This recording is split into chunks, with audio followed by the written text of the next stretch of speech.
Que bom ter você de volta aqui no curso Dons Espirituais no Instituto Bíblico Online da BBN Internacional. Nós vamos dar hoje continuidade a esse curso, cujo conteúdo provém de uma série de palestras realizadas pelo Dr. Charles Ryrie em uma conferência realizada no Brasil. E eu espero que você possa ser grandemente abençoado através da nossa lição de hoje. Bom dia! Vocês gostaram das panquecas hoje de manhã? Não tinha paisagem porque as cortinas estavam fechadas. Eu acho que não pagamos o suficiente. Eu quero fazer uma revisão bem rápida. Os dons espirituais são capacitações concedidas por Deus para que nós as usemos para a edificação do corpo de Cristo. Há também capacitações que nós temos por nascimento e outras que adquirimos ao longo de nossas vidas. Algumas delas parecem ser bem semelhantes e eu mesmo não posso estabelecer uma diferença absoluta entre dons naturais e dons espirituais. Quer sejam elas naturais, adquiridas ou espirituais, Deus mesmo é quem nos-las concede. Ontem falei que um dos pré-requisitos para conhecermos o nosso dom espiritual é nos envolvermos ativamente e estarmos dispostos a fazer qualquer coisa que o Senhor exija de nós. Eu acho que as Escrituras nos afirmam que dons espirituais podem ser desenvolvidos, embora as Escrituras não digam realmente muito a respeito desse assunto. Talvez o versículo mais claro sobre este assunto se encontre em Romanos capítulo 1, versículos 11 e 12. No versículo 11, Paulo afirma que desejava estar em Roma e conviver ali com os irmãos para desenvolver a área de dons espirituais naquela igreja. No versículo 12, fica bem claro que este ministério de desenvolvimento de dons seria recíproco, tanto de Paulo para com os romanos como dos romanos para com Paulo. Seria uma edificação mútua no ministério. Veja no versículo 11 que Paulo chega muito próximo de afirmar que gostaria de estar com eles para conceder a eles os dons espirituais. Depois, no versículo 12, ele parece recuar um pouco dessa posição, porque não é o ser humano que concede o dom espiritual a outro ser humano. Mas a linguagem bem forte utilizada no versículo 11 sugere também fortemente que nós podemos ter parte no desenvolvimento dos dons espirituais de outras pessoas. Por outro lado, a linguagem mais amena e equilibrada do versículo 12 parece sugerir que esse é um ministério mútuo de edificação e é realmente Deus quem nos concede todos esses dons. Agora, como líderes em organizações e igrejas cristãs, nós temos uma responsabilidade de ajudar outras pessoas no desenvolvimento dos seus dons espirituais. Em primeiro lugar, nós precisamos estar atentos para perceber que dons espirituais existem na vida de outras pessoas. Se você descobre então alguém em sua congregação que parece ter o dom de ensino, é natural e necessário que você ofereça a essa pessoa, ele ou ela, as condições e os materiais necessários para que ela possa começar a utilizar e desenvolver o seu dom. Estudo seria uma maneira pela qual ela poderia estar desenvolvendo esse dom específico. Se há uma pessoa a quem você delegou uma tarefa de organizar, de preparar alguma coisa, e ela o fez com competência e qualidade, preste atenção, pois ela pode possuir o dom de administração. Ofereça então imediatamente a ela uma outra tarefa e procure ajudá-la no desenvolvimento desse dom. Se você descobre uma pessoa que é muito generosa, e eu não estou me referindo aqui apenas a ser generosa com dinheiro, mas também no seu tempo. No envolvimento com essa pessoa, procure oferecer oportunidade para que ela exerça esse dom também. Resista à tentação de pensar que você tem que fazer tudo sozinho, porque afinal de contas você é quem sabe fazer melhor. Então, tudo o que eu quero dizer é que você tem que oferecer oportunidades legítimas para que essas pessoas estejam desenvolvendo e utilizando as capacitações que Deus lhes concedeu.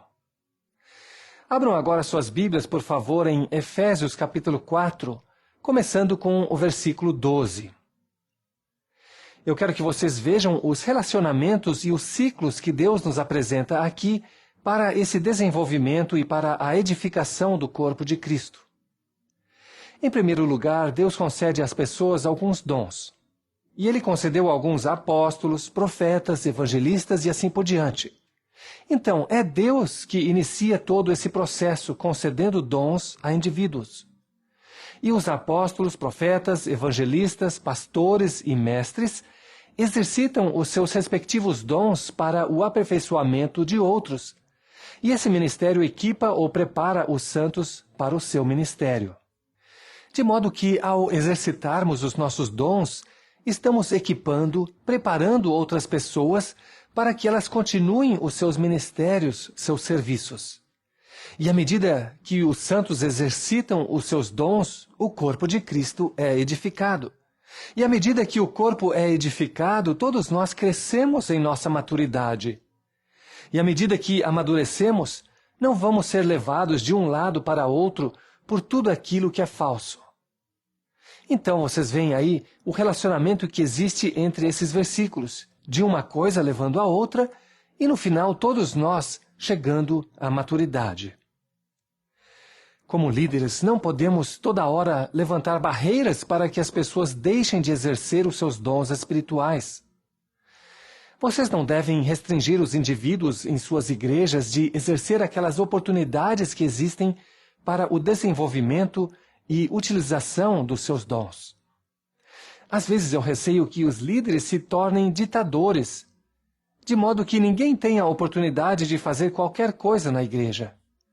Estabelecemos regras e regulamentos que não podem ser violados. Isso acaba impedindo que as pessoas estejam desenvolvendo os dons que receberam de Deus. Eu não estou querendo dizer com isso que as pessoas tenham que fazer coisas para as quais não estão qualificadas. Por outro lado, se você não oferece às pessoas uma oportunidade, como vai saber se elas têm ou não a capacidade para fazê-lo? Por exemplo, em Tito 2, nós lemos que os homens mais experientes deveriam ensinar os mais jovens a fazer certas coisas, e que as mulheres mais experientes deveriam ensinar as mulheres mais jovens a fazer outras coisas. Mas muito poucas igrejas oferecem uma estrutura em que os homens mais velhos e as mulheres mais velhas podem instruir homens mais novos e mulheres mais novas. Não sei se as nossas escolas dominicais oferecem toda a oportunidade que deveriam para que esse mandamento de Tito, capítulo 2, seja cumprido. Talvez você tenha que formular uma ideia para que a sua igreja esteja executando e aproveitando a experiência e a sabedoria dos mais velhos em relação ao ensino dos mais novos. Parece que, frequentemente, quando discutimos certas doutrinas da Bíblia, a tendência é ir para um extremo ou para o outro. Às vezes, quando falamos dos dons espirituais, fazemos um esboço tão cuidadoso, definimos tanto cada um dos dons, que as pessoas chegam e falam: eu não posso de maneira nenhuma servir ao Senhor porque não sei qual é o meu dom espiritual. É quase como se nós falássemos demais sobre dons espirituais. Por outro lado, às vezes nunca se fala sobre dons espirituais, e os crentes ficam sem saber o que podem fazer com aquelas capacitações que Deus lhes concedeu para o seu serviço. Sinto que, às vezes, nós falamos tanto sobre dons espirituais que as pessoas ficam com a impressão de que nada podem fazer para o Senhor, até que descubram qual é o seu dom espiritual. Às vezes oferecemos uma oportunidade de ministério ou de trabalho a uma pessoa na igreja e ela diz: não, eu não posso fazer isso porque não é o meu dom espiritual. Eu estava pensando sobre esse problema um dia e uma ideia veio à minha mente. Há mandamentos no Novo Testamento que ordenam a todo o crente que realize certas tarefas ou serviços no ministério, que são semelhantes aos dons espirituais. E quando eu comecei a listar os mandamentos que são dados aos crentes e a lista de dons espirituais, eu comecei a descobrir a semelhança que havia entre eles e fiquei impressionado. Por exemplo, há os dons espirituais de socorro e de ministério. Agora, não pense, quando se fala de ministério, na forma, na estrutura do pastorado, e sim em ministério, serviço em geral. Há também um mandamento concedido a todos os crentes para que sirvam uns aos outros em amor. Talvez você tenha ou não o dom de ministério, mas todos nós temos a ordem, o mandamento de servir uns aos outros. Parece-me que Deus quer que todos nós sirvamos a despeito de termos ou não o dom de serviço. Da mesma forma com o dom de ensino. Esse dom espiritual, segundo a ordem de importância proposta por Paulo no final de 1 aos Coríntios 12, é um dos dons mais importantes. Mas a grande comissão nos diz que devemos ensinar os discípulos a cumprir todas as coisas que Jesus Cristo nos ordenou. De modo que todo o crente tem essa ordem de ensinar, não importa se tem o dom de ensino ou não. Há também o dom espiritual de exortação. Mas Hebreus 10, 25 nos ordena que nos exortemos mutuamente, todos nós. Há também o dom espiritual de contribuição, mas todos os crentes têm que contribuir, quer tenham o dom de contribuição ou não. Há o dom espiritual de demonstrar misericórdia, mas todos nós temos que ser misericordiosos, benignos uns para com os outros, perdoando-nos em amor, assim como Deus em Cristo nos perdoou. Há também o dom espiritual da fé. Eu não sei, francamente, se posso definir ou explicar precisamente o que é esse dom espiritual. Mas, segundo aos Coríntios 5:7, diz que todos nós andamos por fé e não por vista. Poderíamos continuar com a lista de dons e descobrir que há para quase todos eles um mandamento específico no Novo Testamento para todos os crentes. Quando descobri isso, fiquei muito impressionado. Porque antes eu pensava que você devia ter uma certa combinação de dons, e uma vez tendo isso, teria tudo o que precisava para servir no ministério do Senhor. Mas, ao fazer essa comparação e descobrir esses mandamentos, percebi que não importa a combinação de dons que você tenha, você tem certas obrigações que tem a cumprir dentro do corpo de Cristo. E se alguém disser para você, eu não posso fazer esse tipo de ministério ou serviço porque não tenho esse dom, mostre-lhe os mandamentos que exortam os crentes a fazer exatamente aquilo que você está pedindo. Você pode agora estar se perguntando, qual é a diferença entre uma pessoa que ensina e uma pessoa que tem o dom de ensino num tipo de ministério que elas vão ter? Francamente, não sei a resposta. Então, não elimine essa pergunta. Há muitas similaridades. Há certas pessoas que, quando as ouço e vejo pregar e ensinar, posso dizer delas, essa pessoa realmente tem o dom de ensino. Talvez seja a capacidade que elas têm de deixar as ideias límpidas e bem claras. Talvez seja aquela capacidade de deixar tudo bem preciso, bem específico. Há uma série de características aí, eu não sei quais são todas elas, que distinguem a pessoa que tem o dom de ensino de uma pessoa que simplesmente exerce o ensino. Da mesma forma com o dom de contribuição. Penso nas pessoas que conheço e a grande maioria delas contribui regularmente, mas não sei se alguma delas tem o dom de contribuição. Talvez a pessoa que tenha o dom de contribuição não se caracterize pela quantia com que ela contribui, mas pelo estilo de vida que demonstra generosidade. Elas não simplesmente contribuem, como todos os crentes deveriam fazer, e a maioria faz, mas elas investigam e procuram novas oportunidades de estar contribuindo. Mas, mais uma vez, eu repito, eu nem sempre posso perceber a diferença entre a pessoa que está simplesmente obedecendo o mandamento e a pessoa que está exercendo o seu dom. Muito bem, agora nós vamos parar um pouquinho e eu quero dar umas perguntas para vocês, para variar. Perguntas para discussão. Seria muito bom se você mesmo escrevesse aí algumas das suas respostas. Então, com lápis e papel na mão, vamos escrever as respostas. A primeira pergunta: o crente tem apenas um ou tem mais de um dom espiritual? A resposta está em 1 Pedro 4:10. Olhe essa passagem e então escreva a sua resposta.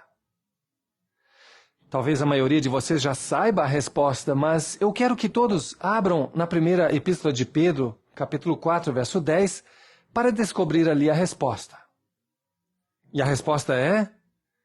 A melhor resposta que poderia ser dada é: pelo menos um. Porque o versículo nos afirma que cada crente tem um dom espiritual ao menos e deveria estar utilizando-o.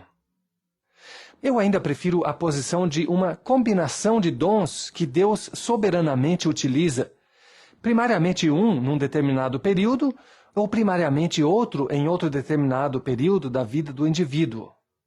Mas vocês notam ali que o dom está sendo utilizado como capacidade dada por Deus para o serviço no corpo de Cristo. O dom espiritual não é para ser mantido para si mesmo. Interessantemente, essa é a única passagem em que a palavra para dons espirituais é utilizada fora dos escritos de Paulo. Antes de ir para a segunda parte dessa pergunta, que tem a ver com a lista de Romanos 12, 6 a 8, quero responder a uma pergunta a respeito da base para afirmar que existe uma pluralidade de dons para um indivíduo.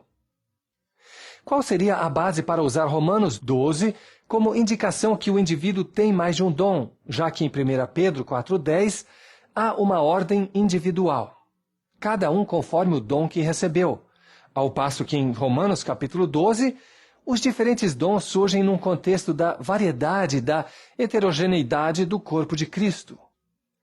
A resposta é que em Romanos capítulo 12 também é empregado o singular, aquele que faz isto ou aquilo.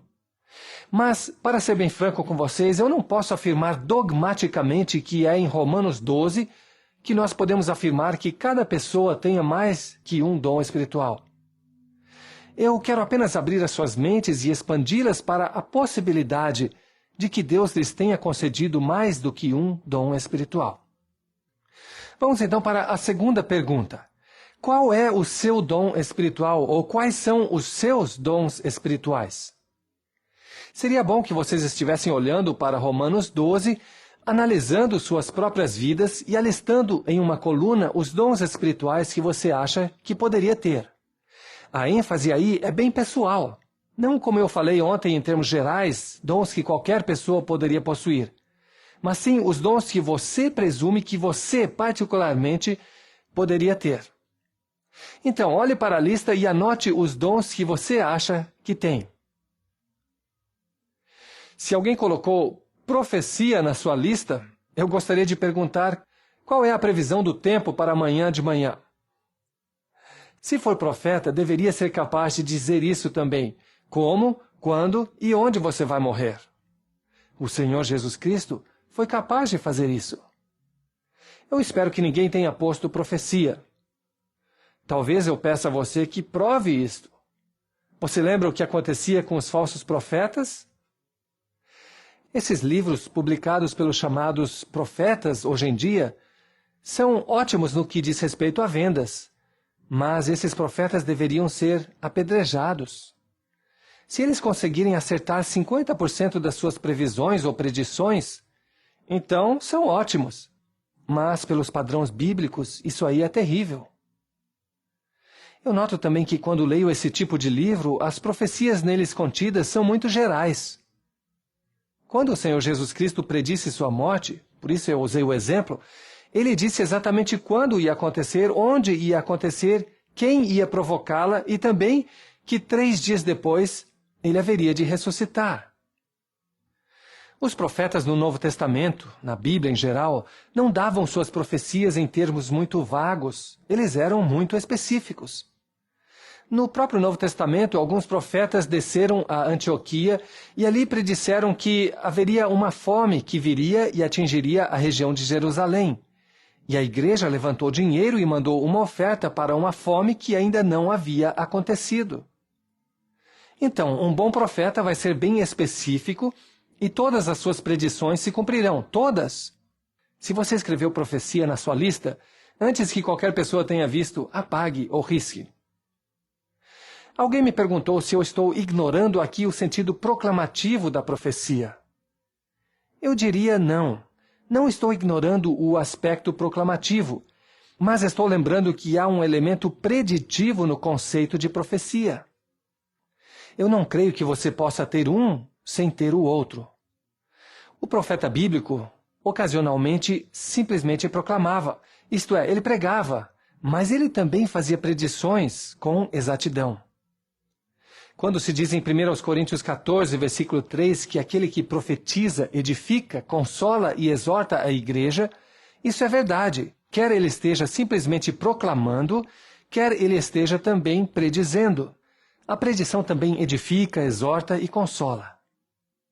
Se você deseja definir profecia somente em termos de proclamação, então, nesse sentido bem mais restrito, as pessoas de fato proclamam e, portanto, profetizam. Mas, certamente, você estará dizendo também com isso que o aspecto preditivo da profecia já cessou. Falamos a respeito de Filipe, o evangelista. Lembra que ele tinha 4 filhas que eram profetisas? Elas faziam predições, além de falar para produzir exortação, consolação e edificação. A mesma coisa é verdade com respeito a Ágabo, que é mencionado na passagem de Atos, capítulo 21. Ele fez uma profecia bem específica a respeito de Paulo. Eu prefiro não separar os dois aspectos ou as duas partes de profecia. Prefiro mantê-los unidos como era a realidade na vida dos profetas bíblicos. Temos uma situação semelhante com respeito ao dom de apóstolos. Creio que, no sentido estritamente bíblico, não temos hoje em dia mais apóstolos. Eles foram dados para o período da fundação da igreja. Mas, no sentido geral da palavra apóstolo, e o sentido geral dessa palavra é aquele que é enviado, nesse sentido geral, temos hoje pessoas que estão sendo enviadas e que poderiam, no sentido mais amplo da palavra apóstolo, ser denominadas assim, apóstolos. Mas isso é mais um uso etimológico da palavra apóstolo do que o seu uso técnico para definir um dom espiritual. Então, voltando à nossa lista, alguém colocou serviço? Alguns de vocês, acho, escreveram ensino. Talvez alguns anotaram aí exortação.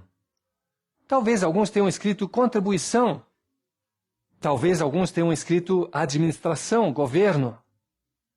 Eu espero que a maioria de vocês tenha escrito que tem o dom de demonstrar misericórdia. Não vou colocá-las numa situação difícil diante dos outros pedindo que leiam sua lista, mas eu gostaria de perguntar quantos dons você colocou em sua lista. Quantos de vocês colocaram pelo menos um dom em sua lista? Pelo menos um. Levantem as mãos. O que aconteceu com vocês que não levantaram as mãos? Não leram 1 Pedro 4:10? Não são salvos? Quantos puseram pelo menos um dom espiritual? Precisamos talvez de uma mensagem de salvação aqui. Quantos colocaram 2? Quantos colocaram 3? Quantos colocaram pelo menos 4? Pessoal que colocou 4, segura a mão aí. Quantos colocaram 5? Ninguém? Alguém colocou 6 dons? Se você colocou 7, pode se retirar. Talvez para cima. Agora nós vamos dar um passo além do que demos até aqui. O primeiro passo foi recordar que cada um de nós tem pelo menos um dom espiritual. O segundo passo foi alistar os vários dons espirituais que presumimos ter. O próximo passo é colocar junto a essa lista de dons espirituais que você possivelmente tem, a lista de dons naturais que você recebeu por herança genética de seus pais e as capacidades adquiridas ao longo de sua vida. Aliste então os talentos ou os dons naturais que Deus concedeu a você. Em primeiro lugar, coloque inteligência. Se você acha que não é inteligente, pelo menos coloque aí que não é um estúpido, um ignorante. É um dom natural não ser estúpido, ignorante. Se você se considera uma inteligência média, coloque inteligência média. Se você se considera ou sabe que está acima da média, coloque isso aí, inteligência acima da média. Isso não é um exercício para promover o seu orgulho, mas para promover uma atitude de gratidão por aquilo que Deus concedeu a você. Você poderia colocar em segundo lugar nessa lista de dons naturais, saúde em graus variados. Pelo menos eu não estou na cama doente hoje. E isso é, mais uma vez, algo pelo qual nós poderíamos estar agradecidos. E a isso adicione outras coisas nessa lista. Eu não acho, por exemplo, que haja qualquer relação entre a qualidade da nossa saúde, que é um dom natural, com quaisquer dons espirituais. Mas pode haver algum relacionamento entre uma mente muito aguçada e uma posterior concessão do dom de ensino, por exemplo. Por outro lado, eu não quero eliminar a possibilidade de que Deus, sobrenaturalmente, miraculosamente, conceda a uma pessoa que nunca teve educação formal, por exemplo, o dom de ensino em sua conversão. Quantos colocaram pelo menos 5 dons naturais na sua lista?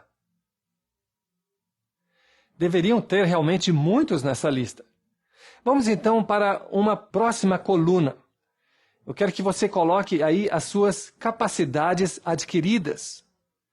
Diria, por exemplo, se você conhece uma segunda língua, isso é uma habilidade, uma capacidade adquirida. Se você sabe construir ou montar objetos, isso pode ser uma capacidade adquirida. Talvez ao longo de sua vida você tenha aprendido a consertar seu próprio carro, talvez tenha aprendido a tocar um certo instrumento. Todas essas coisas são capacidades adquiridas. Anote aí algumas dessas capacidades. E realmente você deveria ter uma lista bem grande de coisas aí.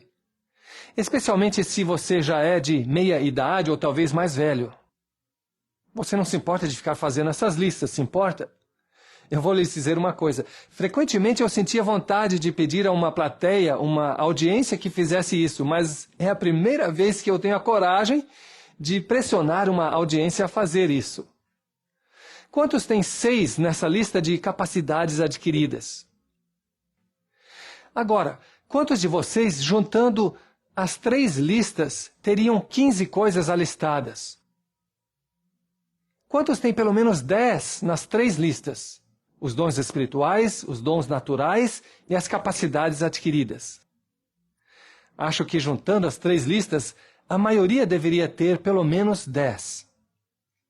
Se você tem um amigo, alguém que o conhece realmente, você poderia pedir a ele que lhe dissesse quais são os seus dons naturais, suas capacidades adquiridas ou seus dons espirituais que ele pensa que você tem. E eu gostaria de sugerir uma coisa antes de continuarmos. Baixe sua cabeça por uns instantes e faça uma oração de gratidão a Deus por aquilo que está na sua lista. Vamos continuar com o nosso exame e falar rapidamente sobre a pergunta número 3. E estamos quase chegando ao fim.